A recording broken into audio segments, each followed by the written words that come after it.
octopus. You see how his chin's getting kind of pushed in here by this tentacle?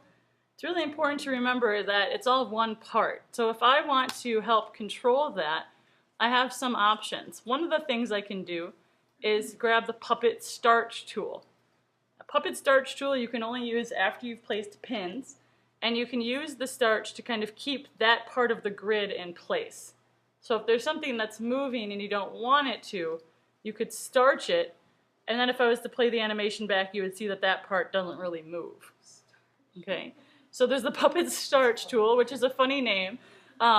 There's also the puppet overlap tool. Let's say that I go back to puppet pin, which is how I control these, and let's say that further along the line here, two of these tentacles overpass each other. This guy comes down in front of this one. So you can see that this one's on top of this one, but what if I wanted it to be behind for whatever reason? Maybe it's a walk cycle of somebody's legs moving or their arms going back and forth. The last puppet tool is the puppet overlap tool. And you can use that just to click on what you want to be on top of or below. So you would use it just like you would puppet starch, but then you could flip-flop what's on top. So you've got a lot of options when it comes to the puppet tool itself.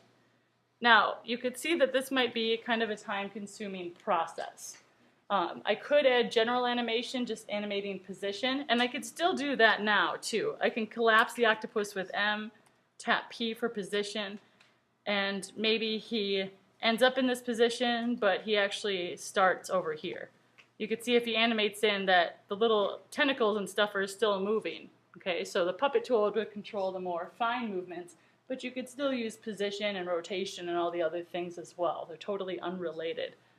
Now, another way that you can animate using the puppet tool is using a motion sketch control. So I've got this little guy coming in here, and let's say the mermaid's already there, but I want to animate her. I'm going to make sure I'm at the beginning of the timeline. You always want to make sure that where the playhead is where you want the animation to start, just like with anything else. And once again, I want to kind of create anchors. So I'm going to put one in her face, neck, belly, hips, and then if I want to move her hands, I'm going to have to add kind of wrist and elbow joints as well.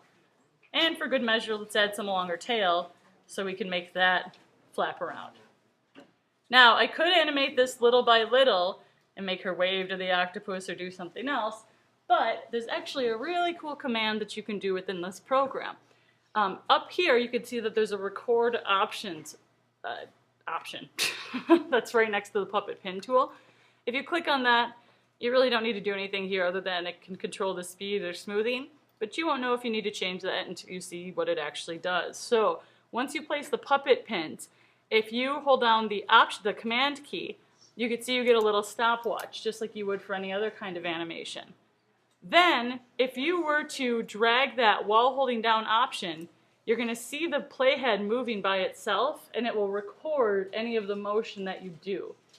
Now, you can only move one pin at a time. So the way I would go about doing this is I'm going to hold down command so I get the stopwatch, and then I'm just going to kind of drag her tail back and forth. I'm watching the playhead. And if I let go, you can see it created a little motion path here. And if I scrub my playhead, you could see just her tail move. So if I go back to the beginning, I could do that with each part. Maybe her hand comes up and down. And once I let go, it goes back to the beginning. I could hold down command to do the other hand, since she's kind of swimming. And then maybe I want her head just to kind of bob up and down as well. So now if I preview that, you can see that she has really organic motion and the octopus is still coming in, but I recorded that rather than doing frame by frame just by holding down the command key while I'm moving a point. And so you can see that the puppet tool is pretty easy to use. You can either do it more frame by frame or you can do it motion controlled, but I highly recommend adding it to your projects just to add a little something else.